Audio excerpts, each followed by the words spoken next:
Hello everyone, and welcome back to Let's Play Pillars of Eternity 2 Deadfire.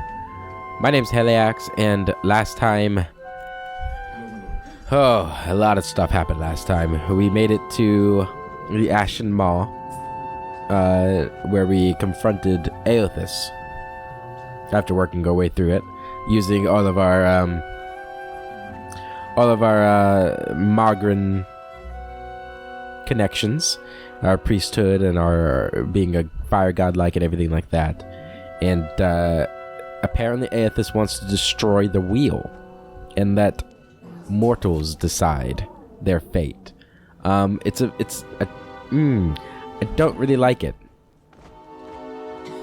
I don't really like it. Like, I don't really see that the gods have been interfering that much, right? Like, yes, they've been interfering, especially recently, but as far as I was aware of, they were being relatively hands-off until now, right? Until Aothis went on his tirade as Widewind. I don't know if what he's doing is better or worse. I don't know. I don't think it is either better or worse. All I know is it's going to cause suffering now, right? Whether or not it's better in the long run or worse in the long run, I don't know. None of us can know. He doesn't know. But we do know it's going to cause suffering now, in the short term. So I'm not sure I really agree with it. But he did rescue us from the erupting volcano and the ensuing tsunami as Andra and Magran tried to take him out. Didn't work.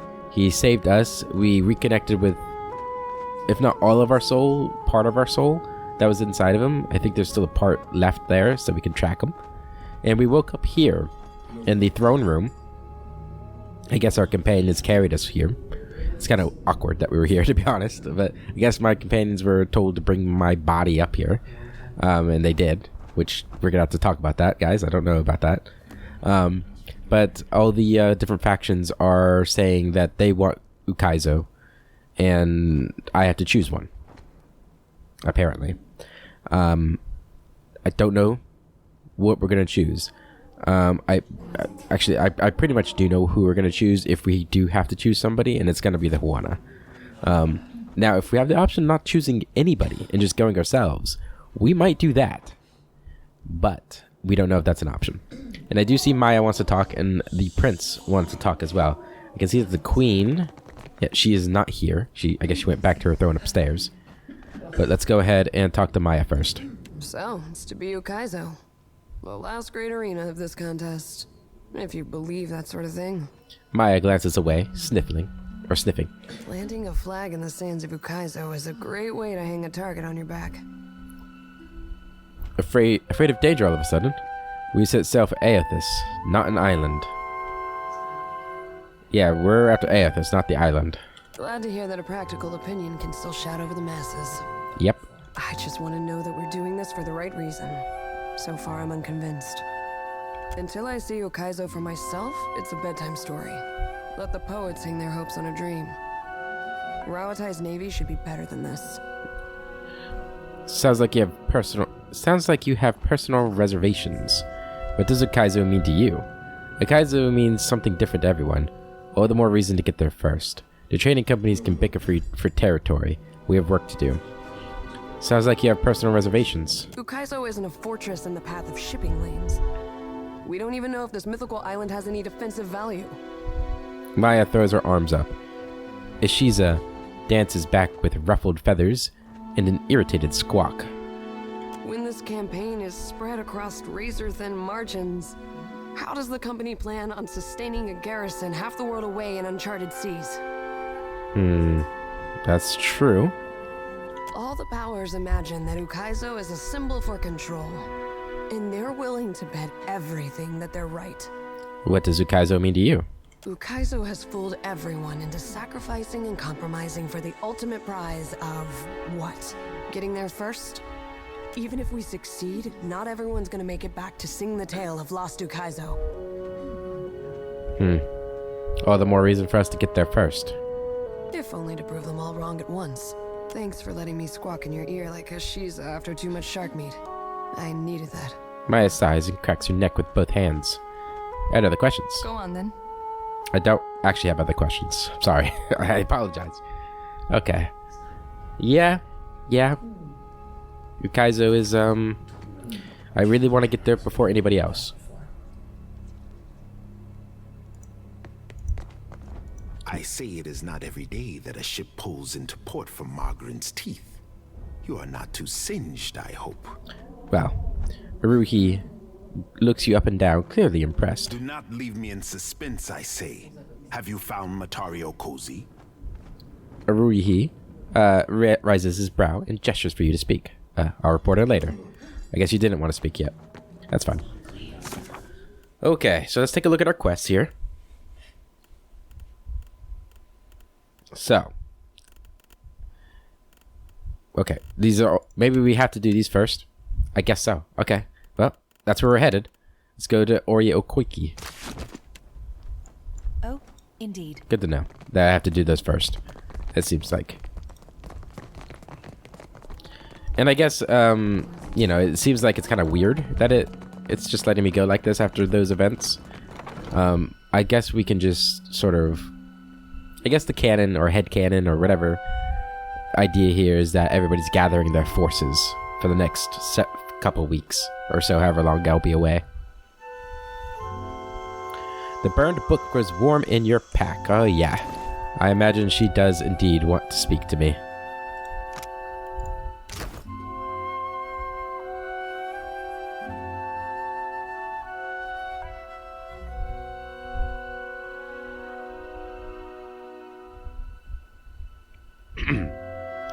That display at the Kahanga Palace was shameful to witness, nothing less than proof of why mortals require capable rulership and a strong hand. I imagine that would have happened whether or not... I don't know. When I walk among them again, chaos of that sort won't be tolerated. Authority and temperament are non-negotiable. When Akaza wasn't exactly in a good mood for compromise, you blame mortals when a god is the one sowing chaos? Most diplomats don't respond well to pirates kicking down the door. I wish I could have done more to help, say nothing. Yeah, you blame mortals when a god is the one sowing chaos. Aethys has done nothing but expose an existing fault, one which would have cracked even if we had let it be. I mean, not in this way.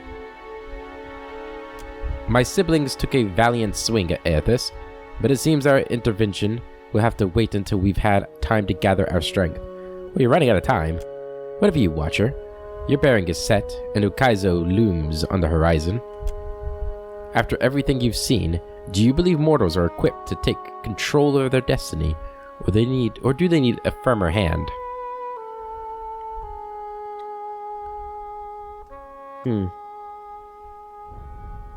A firm hand crushed my castle. I could have done without that. Mortals have a chance if you'd only give them time. Bareth put me here, so I guess the gods are doing something, right? Mortals will destroy themselves if the gods don't show true leadership. Society isn't perfect. It isn't meant to be. Yeah. I like that. Idealism like that will get you into trouble. No, that's not idealism. What you're doing is idealism. Like, she's the one that's saying, like, to have a perfect society, we need order, and I am the only one, or the gods are the only ones who can do it. Or maybe I am idealistic too. We're both idealistic. Someone must impose perfection. Someone must demand it. Without the gods, justice and law have no teeth. Why? Why do we have to have perfection? Continue. Find Aethys. Follow him to Lost Ukaizo. If he listens to reason, then your naive optimism will not be put to waste. If you desire answers, look no further. I have several. Okay. Want to know more about Ukaizo? It is at its brightest hour, Ukaizo was the seat of an empire that dominated the continent. The Huana kings and queens might have expanded their control even further, but we put a stop to that. The Apotheosis project needed two resources for uncompromising importance. Luminous Audra and a multitude of souls. Ukaizo had both. what's on Ukaizo now. The city stands as a memorial to a different age. Its vacant buildings and flooded streets are a crown supporting one jewel, the mechanism of reincarnation. Ukaizo is a city, a gravestone, a memory, and a machine. People act as if Ukaizo is the key to controlling the Deadfire. Ukaizo is the Deadfire's true north. Even the Huana, who have long since forgotten Ukaizo's bearing, unconsciously turn to face it in prayer. The last emperor was fond of boasting that an army had never claimed Ukaizo by force. He was easily blinded by pride. Unfortunately, that didn't protect Ukaizo from deceivers within. We feasted and delighted the old ruler, winning his support long enough to activate our machines. From that moment and up through the millennia that followed, Ukaizo has been ours. So your rise to godhood actually set back society's development. Within the Deadfire, yes, it was a calculated decision. The Huana Empire didn't conform to our idea of societal perfection, and neither did its trajectory. They came close, but some unfavorable habits were woven in the fabric of the culture. If the Huana wanted to prove us wrong, they were welcome to rise from the ashes of their past and embrace the future of our design. God. Back to my other questions. I think we've already asked about these.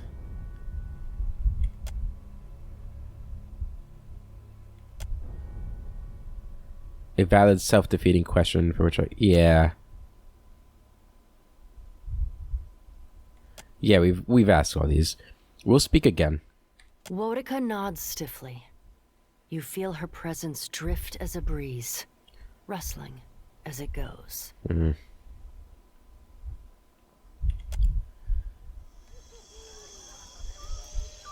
Hello.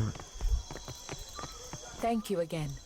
The Harapo epic is in the right hands at last. Yeah, it is. Okay. Alright, let's get out of here. But they're still out there. Will no one help me? Perhaps in a day or two. Prince Aruihi enjoys wild tales. What's this? Captain Tarek Lofel? Well now, if there were any woman here worthy of a grand reception, the guards here will not listen. Will you, ma'am? Myself?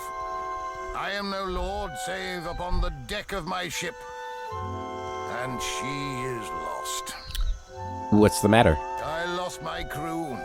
All but myself and the bosun, yet nobody will listen. Not the Queen, nor the trading companies.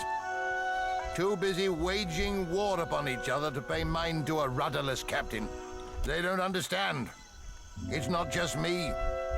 What lies out there, it'll swallow us all up if it isn't stopped. What do you mean? It were unnatural. The Antelope were a fine ship, and we sailed her out east, out of Kahanga waters and into the great wet country.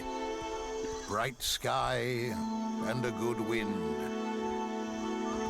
until the fog came. This is what happened to, Rek? Is that his name? Or the one stowaway, right?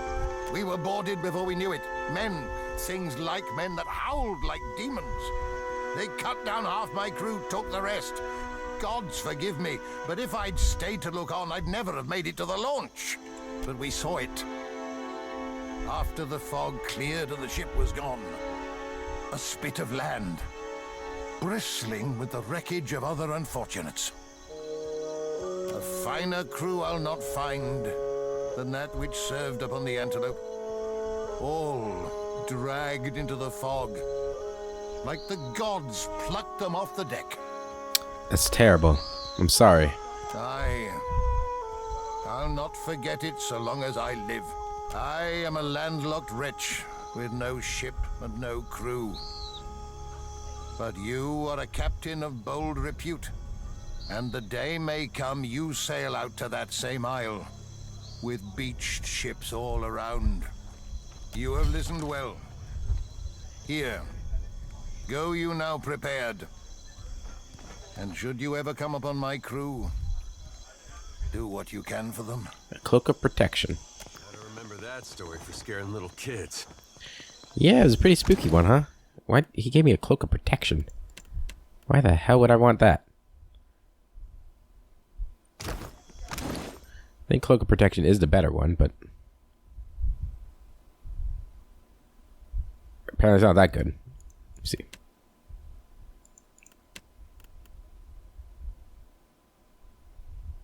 Yeah, it's one of these. Okay, well, whatever. We got a new quest. The Coming Storm. Wait, no, this is the main quest. Forge alliances or prepare your ship for a hard voyage. No doubt the local powers will want to put me to work in support of their cause to reach Ukaizo. Committing to any of them is sure to anger the others in the end. Could also go it alone, but junk won't survive the journey without significant upgrades. I need the very best hull and sails available in the Deadfire. Interesting. I found a blackwood log. It may allow me to craft a hull that can travel through Andra's mortar. Ooh, this is kind of cool. I can find a Valiant Trading Company headquarters in Queensborough, Juana at the Serpent's Crown, Deadfire at the Brass Citadel, and Dunnage. Okay. Interesting. Deliver the Ardra yeah. So the final voyage. That sounds like it might be the DLC. Unless this is just something I've missed, but it's not part of anything else. So we're gonna go do the Juana quest line first. Before I do anything I'll regret. And where's crafting at?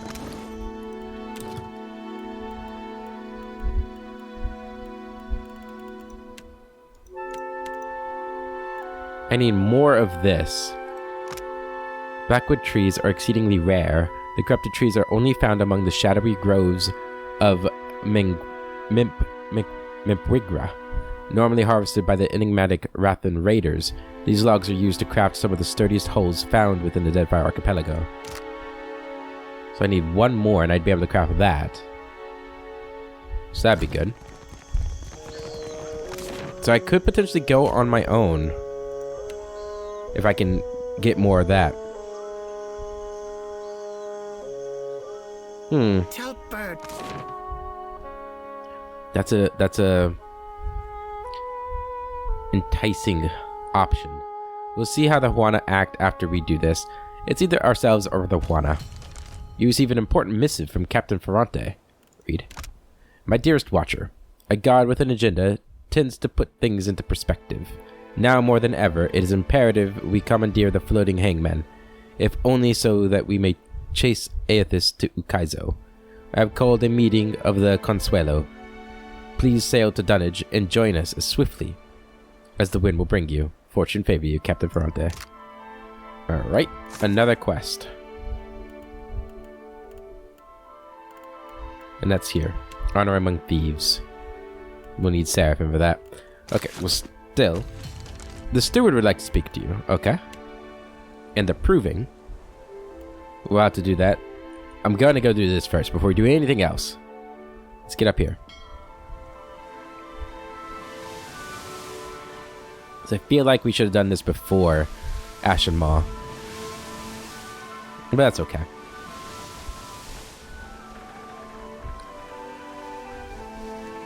You find yourself in cold, suffocating darkness. There is a familiar weight in your hand. A lantern. It sputters to life, and the world shifts into focus. A staircase spirals endlessly below you. With nowhere else to go, you start down. A wave of blistering heat hits you. Then a sea salt wind. Divine voices boom and screech. Their words shake the platform beneath you, shake the very air around you. The gods are fighting. Lay your blame elsewhere, Wodika. I won't suffer your arguments any longer. Mogren looms large before you, an accusing finger leveled at the melted visage of Wodika. Wodika screws her mouth into a sneer. You fool! If only we had attacked him when I first proposed it. Accusations drip bitter as bile from her tongue. Shut up! I'll just wait until you're done. That doesn't sound like the neutral queen of the gods I know. Pat Carver Woodica's burned book and signaled that you'll talk later. Aethys could be destroying the wheel right now, and you're arguing? What's going on here? Say nothing. Say nothing. Wal smiles. Enmity and animus, Watcher. Two old songs we sing in well-practiced harmony. Unable to reach accords, we compete to see who shouts best Shakeora. The pallid knight looks down at you, a frown etched deep in her otherwise statue-still features. I am afraid we are not at our best. The Watchers return. Perhaps we should hear what she has to say. Helia's birds shatter anxiously among themselves. Wal's many eyes alight on each god in turn. We make little enough progress on our own. Progress? Are you planning something new? Roll your eyes, that's obvious. Say nothing.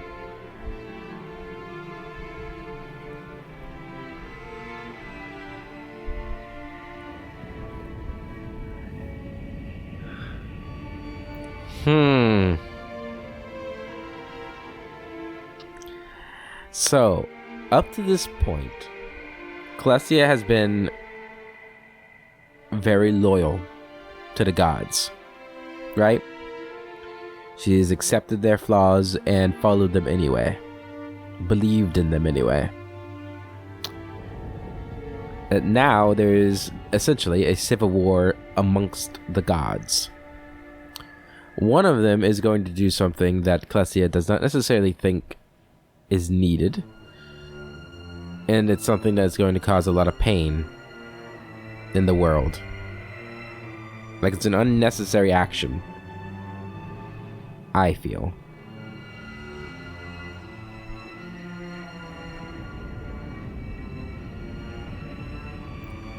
And I'm a little confused because, like, in the palace room we talked about it destroying reincarnation. But I figured it would just return to how it was before this all occurred, right? Where there was still reincarnation, it was just possible that sometimes it would be, you know, a hollowborn, it was imperfect, and things like that. So maybe it wouldn't be so bad, but still. I almost feel like maybe Celestia has maybe turned a corner after the Ashen Maw. Her own goddess, Magra, did essentially try to kill her. She wasn't trying to kill Celestia, but if it wasn't for Aethys, she'd be dead. And her attack had absolutely zero effect. Zero effect on Aethys. And I almost feel like anybody could have told her that that would happen. Right? Like, I don't know. It doesn't feel like he was standing in the lava already. I'm pretty sure. So he wasn't melting from it. Yeah, the explosion would have been like very forceful, but like, he's Audra. They should know better, right? And he's been collecting all these souls. Maybe they didn't know better. Maybe they actually did think that was going to do the trick. I'm not sure. But I don't know. It's just like, and Boudica's plotting, she doesn't really agree with that. Her and Andra haven't seen eye to eye since the White March.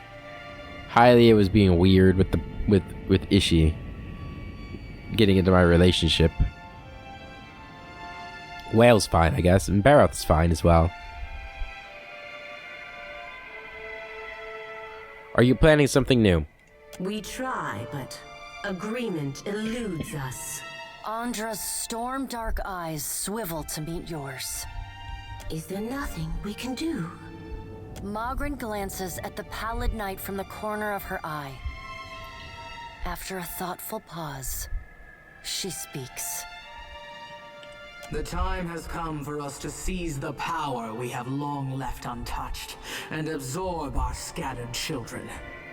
Andra nods, her lure bobbing bright. Terrible though it would be, perhaps you are right. Didn't Magrin mention this once before? I did, and I was scolded like a child for my terrible audacity. A curl of steam rises from her nose. The Pallid Knight looks on, impassive. Should we be killed in our god forms, we can possess you, our godlike children. Or should we face a force too powerful to stand against, we can absorb your souls, granting us additional strength. Huh. So if we go through with this, Mogren would absorb me. Ha ha ha. Oh boy. This is the second time we've had an option of screaming what? You mean Pelagina, Takehu, and me? You, Ilia's wayward daughter, Ondra's precious son, and thousands of others. Yes, you would all die. The Pallid Knight speaks with the chilly temperance possessed only by the god of death. But the time for that plan has long passed us by. Are we to keep nothing for ourselves? Not a single secret retained? Not a solitary mystery? Mogren elbows one of Wal's floating eyes away. Aethys will lay bare our every secret soon enough. What is one or two revealed now? But we get ahead of ourselves. First, the Watcher must get to Ukaizo, and that will be a trial all its own. Good. I could use a challenge. Another. Aren't you bored yet? Right. Because I haven't had one of those lately. What do you mean? What do you mean? The Guardian of Ukaizo has stood watch over that place for millennia. It will not stand aside. Not even for Bareth's herald. Helia, who had been lost in quiet, anxious conversation with her birds, breaks in. It yet lives. Of course. Our progenitors crafted it. A pair of Helia's finches come to join Wal's floating eye. They hover just out of Mogren's reach and swoop in to poke her when she's not looking. And the Watcher will be forced to reckon with it if she wishes to confront Aethys. The birds at last linger too long, and Mogren slaps them away. They burst into a cloud of essence, then reform and fly in a screeching chorus back to Helia. This Guardian is but one more thing that will fall before me. Guardian of Ukaizo.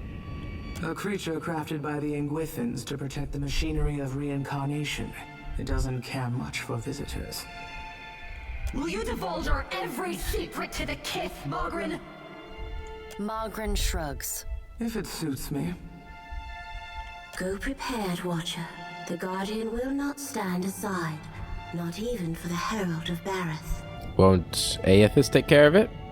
Why can't you just get rid of it? So I have to fight the Guardian of Ukaizo. Any suggestions? Yeah, won't Aethys take care of it? Well, my audio is doing some weird stuff right now. Give me a moment, guys. It's just like, let me make sure you guys are still hearing it. You are? Okay, it's back. That's weird. Okay. Won't Aethys take care of it? It is not one of Galawain's mindless beasts. It has a heart and a mind, and it will throw neither away to oppose Aethys. Okay. And Aethys will not fight the creature. It would prove little more than a distraction for him, especially as my tsunami and Mogren's volcano couldn't stop him. Why can't you just get rid of it? It is its own creature, Watcher. It does not listen to us. Could you guys do anything? There is another topic we have yet to address. The Pallid Knight holds up one gauntleted hand, and the other gods fall silent. Tell me, Watcher, where do you stand? What do you think of Aethys' scheme to destroy the wheel? It's a long time coming. Kith will finally know what a bunch of frauds you all are. With the gods' guidance, we might survive Aethys' plans. We can no longer count on the gods for guidance. Kith will have to figure this out on their own. This doesn't feel like the act of a caring god to me. Aethys is going to destroy everything. I still don't understand what this all means.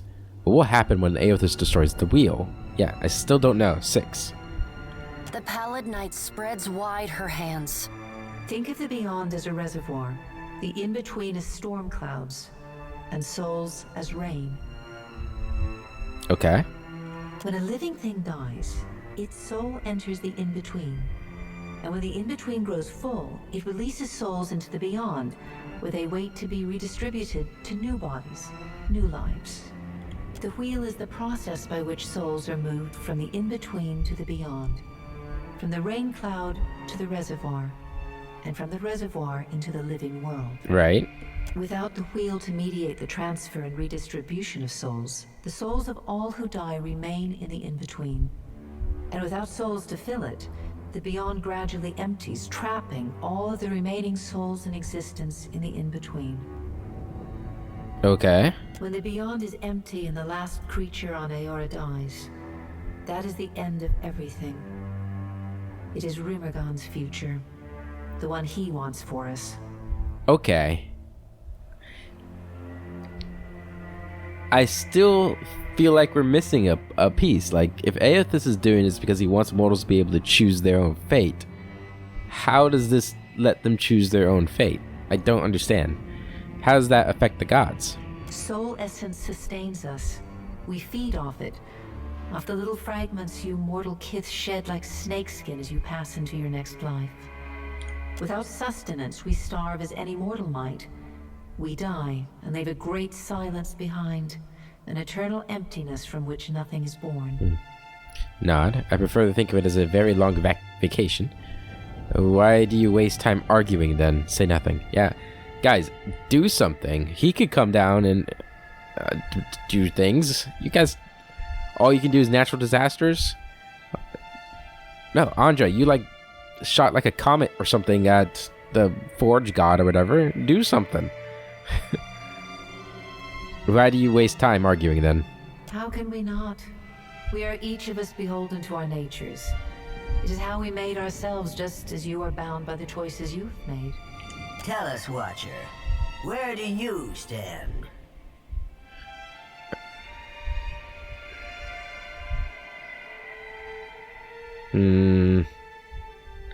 This doesn't feel like the act of a caring god to me.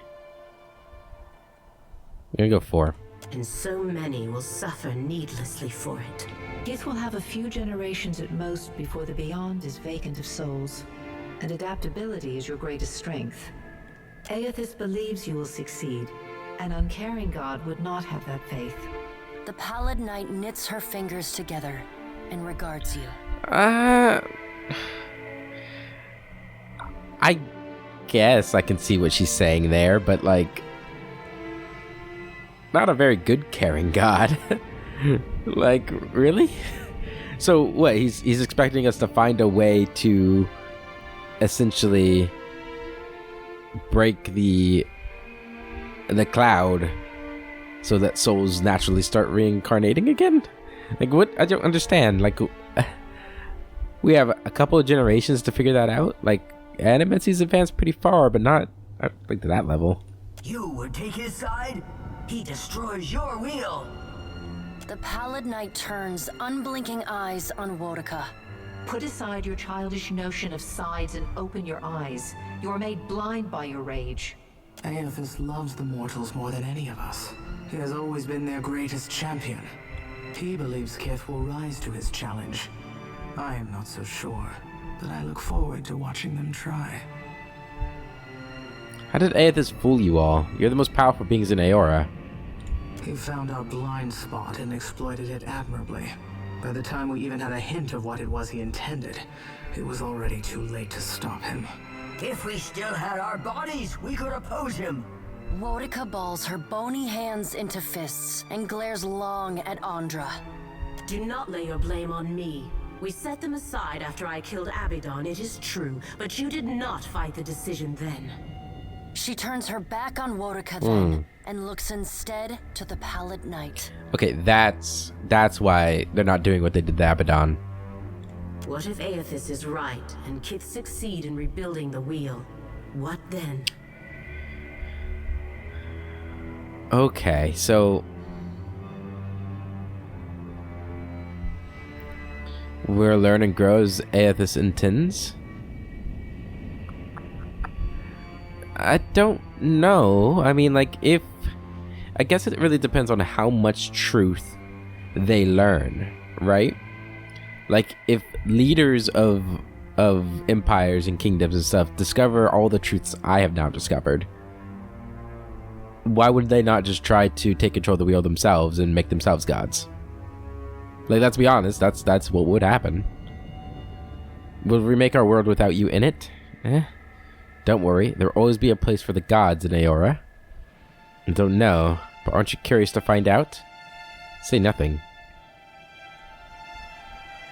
I guess if Klesia does decide to do it,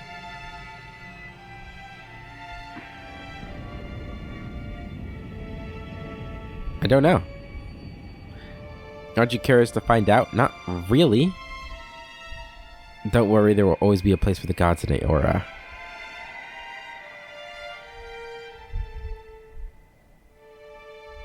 I feel like that's true, right? I mean,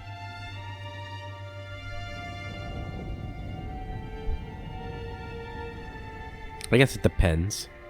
I think the traditions of this religion would probably carry on for quite a while, even if people do learn the truth.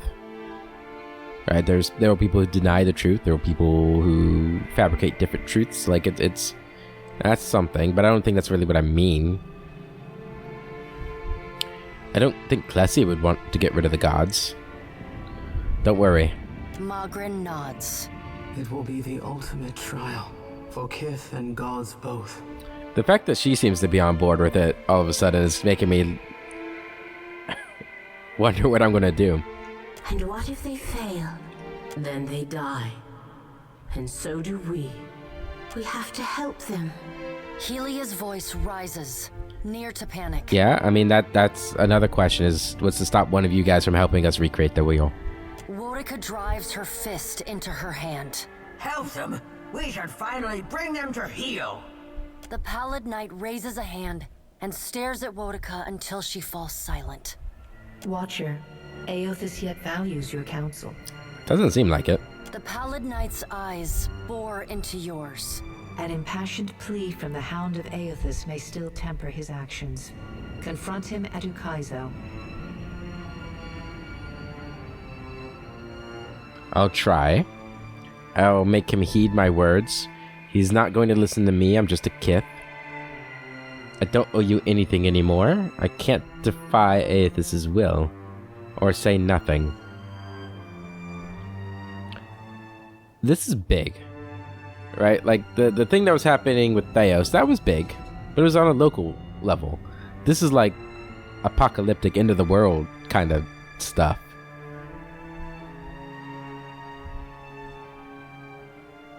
Which even if Theos got his way and it expanded past the Deerwood, he wasn't trying to like end existence, right? I think he was just trying to make Wotica stronger until she could like take control.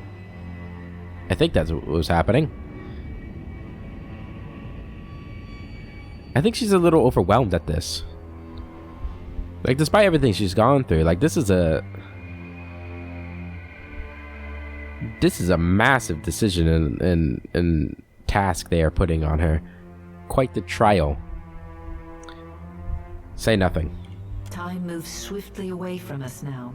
The Pallid Knight spreads her hands before her. Go, Watcher.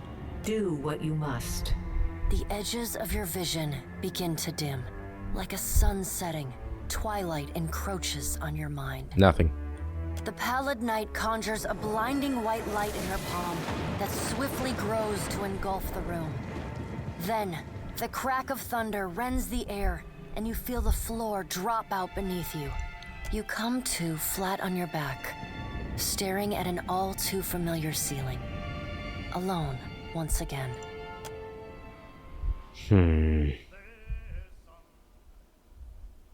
Yeah, I have no clue what we're going to decide yet. No clue.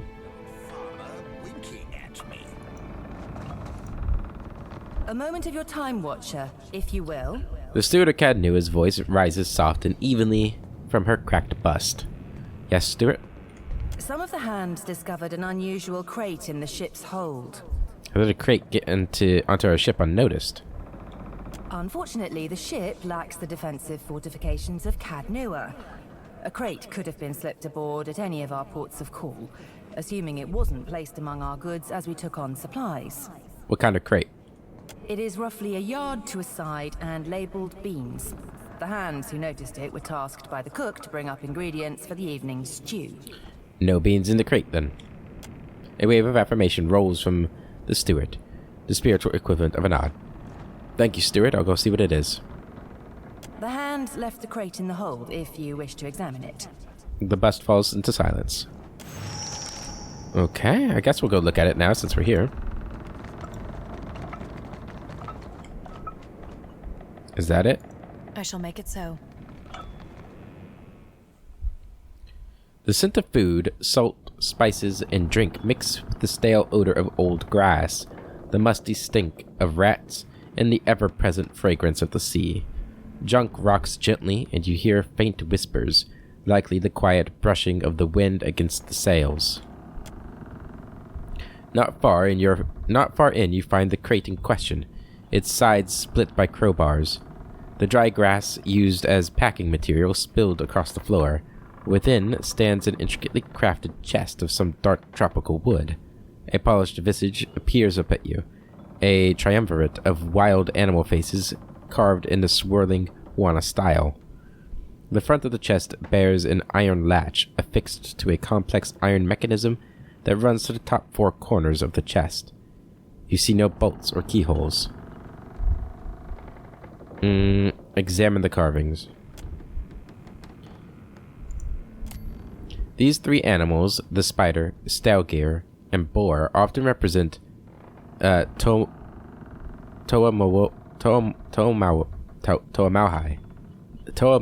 the shape-shifting god of the island wilds. Examine the latch. The arms hold the box together, but you see no locking mechanism. If it's a trap, you don't see any evidence of it. Open it. You turn the latch to the right, and a series of metal arms shift within. The clasp holding the top of the chest come free, and you easily lift the lid. Laying within, cradled by grass, is an Amauan head, the mottled flesh of its neck rigidly cut free from the rest of its body, wherever that may be. Jyoti peers down on the grim cargo. I can't say I was expecting a head, not even a little. I wasn't either. Want me to fetch my lantern? As you peer down at the head, you feel a strange prickling sensation along your skin. Soul energy rises from the crate, throbbing in the air in time with the beating of your heart. It begins to take shape before you. You can see me. It's really you then, the captain of the Defiance. Who's asking? You got the wrong captain. Why are you on my ship? It's junk, yes. Who's asking? I like that. It's junk, but yes. Oh, this is fantastic. How satisfying it is to know one did not give one's life in vain. I come from the island of Kazuwari, and we need your aid. What kind of aid? Kazuwari is an island where the most skillful hunters, the most hardened explorers, the deadliest warriors all gather to earn Tuamawai's favor. But Humaire, the island's caretaker, says the essence that sustains the island has sickened. Curdled, she called it. The animals, the trees, they all churn with anger and fear. You speak of the Changeling, the father of monsters, the hunter Galawain. That which hunts, kills, and endures. Yes! You understand! We need a watcher. No one else can talk to souls, Humaire said, and souls are our problem. You're a watcher, right? The watcher, the one who died and lived again, who speaks to the gods. That's the watcher we need. Sound like some sort of religious icon here.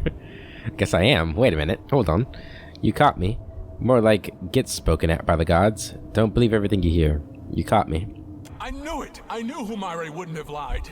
You will help, won't you? I'll help if I can. What do you need me to do? Why in the god's name would I want to help you?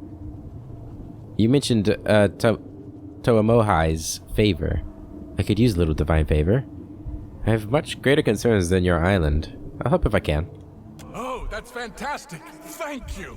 Speak to Homaire at Kazuwari, Watcher. She'll be able to better explain the situation than I am. Where is that? Kazuwari's a huge island west of Hasango. Okay. It's pretty hard to miss, what with the high cliffs and waterfalls. That's the island I couldn't get to, I'm pretty sure. There's one thing you should know. The faces of the hunt jealously control who enters and leaves the island.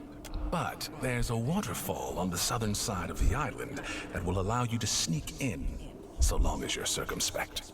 I guess you should also know. He grimaces. The island's residents might not take too kindly to your presence if you're found. They're, prickly bunch. But I'm sure that won't be a problem for you. Before you have a chance to respond to the spirit's warning, you notice Constantine hovering nervously behind you. Do you need something? No, you know, I just... He clears his throat nervously. Thing is, I might know something about that box there. A little more than something. All I'm saying is, maybe you don't want to touch it. Maybe we tie a big rock to it and throw it overboard. Right now. I'm going to need a bit more to go on than that. It's a box with a dead man's head in it. Actually, there's a spirit in the head, too. I've seen weirder. Fair point. There's a spirit in there, too. Great. That's great. You seem to know a lot about this. Why is that? Maybe we should talk about it later. You seem to have your hands full. Hey, hello? I'm still here. Are you going to help us? We could really use the help. I'll help however I can. Helping people who don't want my help sounds like fun. I'm not interested in fixing your problems. I'll help. Once we've arrived, I can help you find your way into the heart of the island. You know, if you want me to. I wouldn't want to presume. In the meantime, I'll be here, well, behind you, really, with the rest of the spirits following you around. Thank you. Okay. Constantine. What are we standing around for? Alright, well, my hands aren't full anymore, so I'd like you to spill the beans, buddy. Okay, so we're getting just a whole bunch of information thrown at us right now.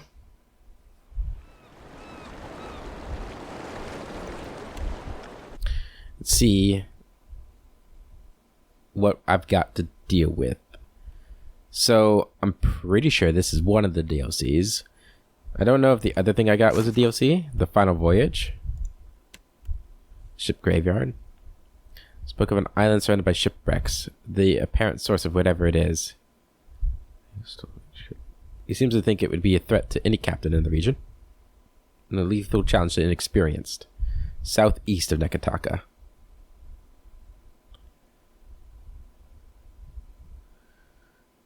Far to the southeast. That would be this one? Is this the one we didn't go to? Or this one? This one. Alright, this must be the other dude. Maybe it's both DLCs right here. And then obviously this one is the other place. Looks like that's where I set in right there, maybe? I'm not sure. Or maybe I'll get in when I get closer. Still, again, we're going up here, damn it. Got a lot to think about. Oh my goodness. Anzanui Kuru. Clasia, I hope you've recovered from your ordeal at Magrin's Teeth. Come see me at the Imperial Command in Brass Citadel when you return to Nekataka. The way to Ukaizo lies open before us, but I require your help with a final matter. Uh-huh.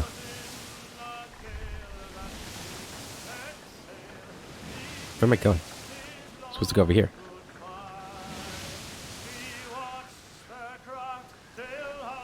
Here it is. Okay. We're running low on water, too. We need to...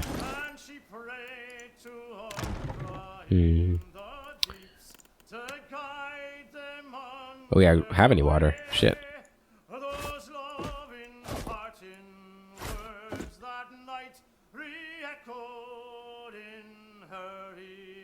Here we go.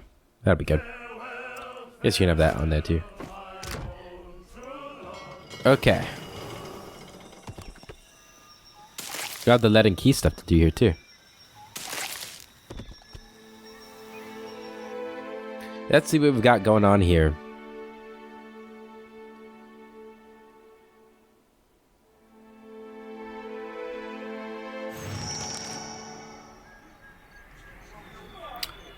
Actually,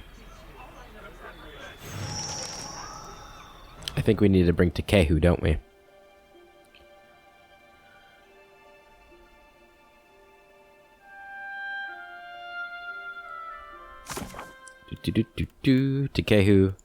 Takehu. Yep. So you need to bring Takehu. So I guess we'll leave behind Maya.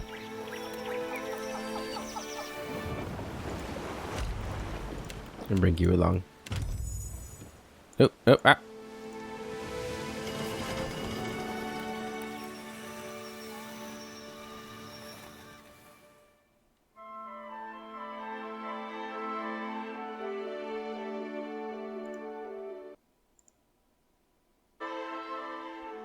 Okay. Oh, Takehu. Level 19. Oh, I thought everybody's at level 20. I guess you never got there. Well, it's a good thing you're going to be with me.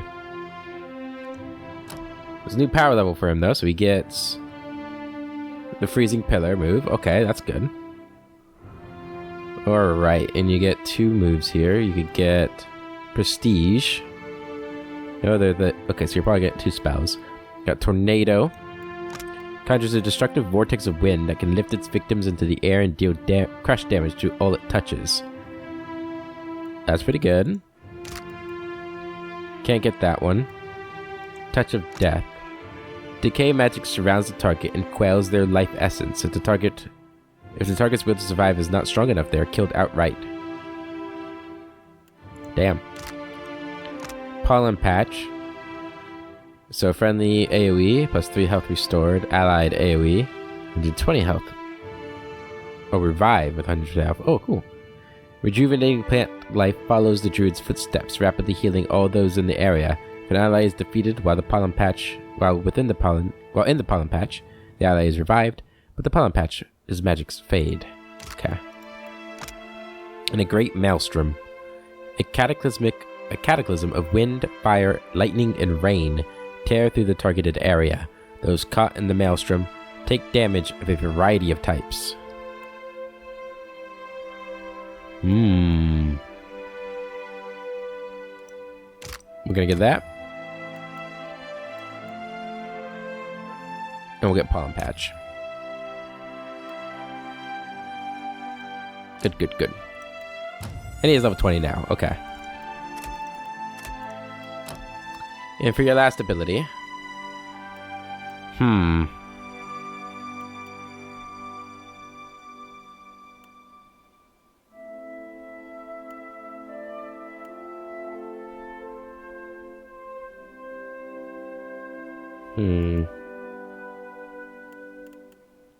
Martial Caster. Lasting Empower. So the Empower stuff. Spell Resistance grants a chance to completely resist the effects of hostile spells. Better critical hits. More health. More effectiveness in healing you cause. That could be good. Arms Bearer. Fast Runner. Ooh, I don't know. Hailstorm. What is this one? The Moon. Moonwell. He channels lunar energy into a localized source of power, generating the health of allies in the area, effect, and granting a minor bonus to all defenses. Let's get that. And for your last thing, let's get you a pistol.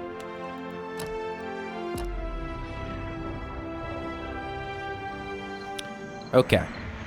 Go into here. Alright. So it's gonna go back to this formation. Alright. Fishman smells terrible. It looks like the one we saw on the abandoned ship. The painting on the post resembles the symbol used by the Leaden Key. These guys are all Leaden Key people.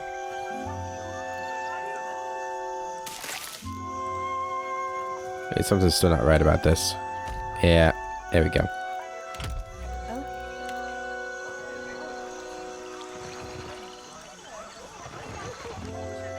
A young woman steps up to the edge of the cliff and peers down wearing an amused grin.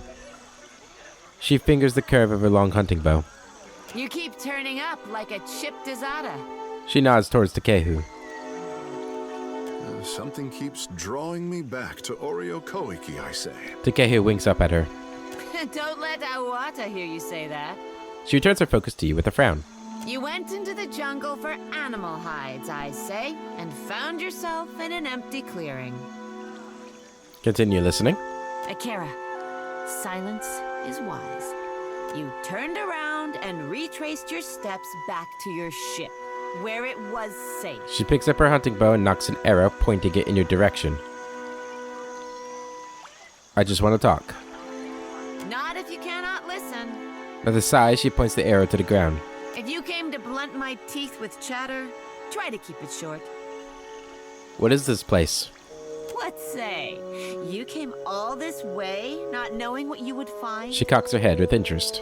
You stand before the den of the Wahaki, our fortress, our sanctuary, our temple. And outsiders are unwelcome. Can I enter? I'd like to speak with your chieftain. I bring an offer of alliance from Queen Otakaza II. Her bearing abruptly straightens as she regards you anew, taking you in from head to toe. We remember the old compact with the Nekataka Queen. Do you have her treaty words? Deadfire prevails. Over crumbling mountains across blighted seas. Accursed Koiki. You're lying. There is no passphrase. I forgot the passphrase. There is no passphrase. Kapiha shakes her head and slowly. She takes up her bow and lets loose an arrow, aiming for your head. It only strikes you in the shoulder, but the dull throb is agony. Kapeha lets out a raucous laugh at your expense. She raises 2 fingers to her lips and blows a piercing whistle, putting the fortress on full alert.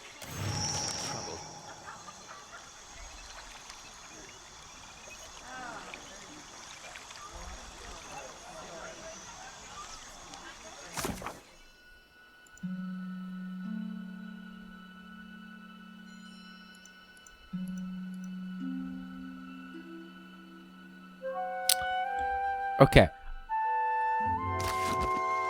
Every other single time in this game, when they've given you a piece of information like that, you did not actually have to remember it. And it's been so long. Okay, Klessia would not have forgotten that. I don't like that. I guess it's my fault for taking so long to do this, but we're gonna reload. I don't do this very often. But Klessia wouldn't mess this up. Like, come on.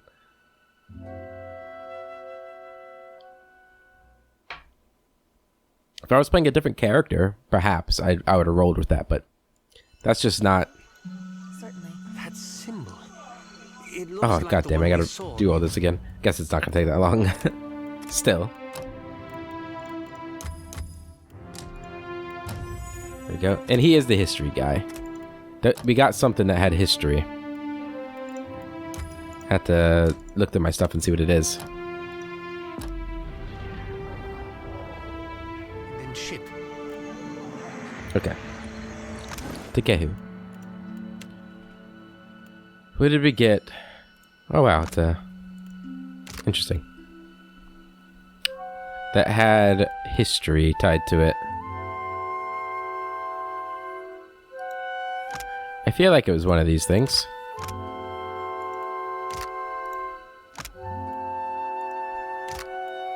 But maybe not.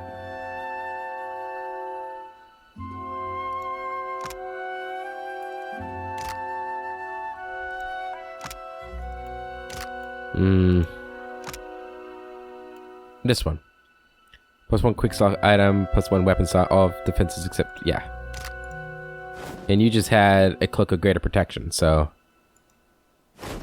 And that's going to help you a lot more because of this stuff. 15 Steward of Memories. Hell yeah. Cool. I gladly accept. Move you there, move you there, move you there. Here we go. Oh, I shall. Alright, let's save it.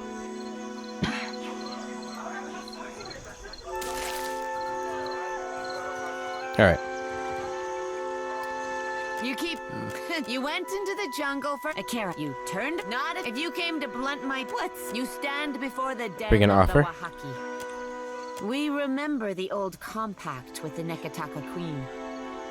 Do you have her treaty words? Over crumbling mountains, across blighted seas. Akira, the Queen must be desperate to send you, I say. Rasare will be expecting you inside. She gestures for one of the cliffside guards to lower the lift. Seeing as you've earned your way up from nuisance to guest, find me if you feel like trading. Kipaha folds her arms and strolls away from the cliffside. Okay. Also, Takehu probably would have reminded me what they were anyway. Or like somebody would have, right? I feel like it's okay, having reloaded that. Just want to see what's around here.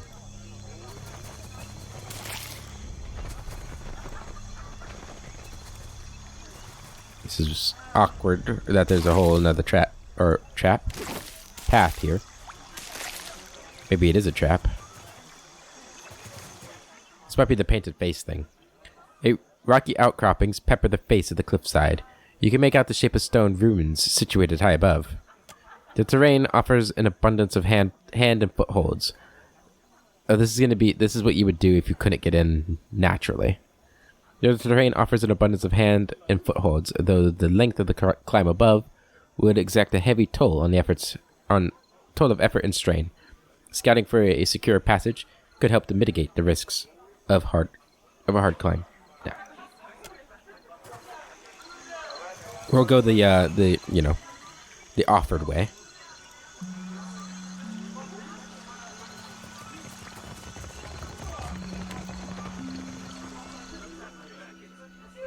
With the help of an elaborate pulley mechanism, this lift can be raised to the level of the plateau. Take the lift up. The creaking of wood and straining of rope accompany the lift's upward journey.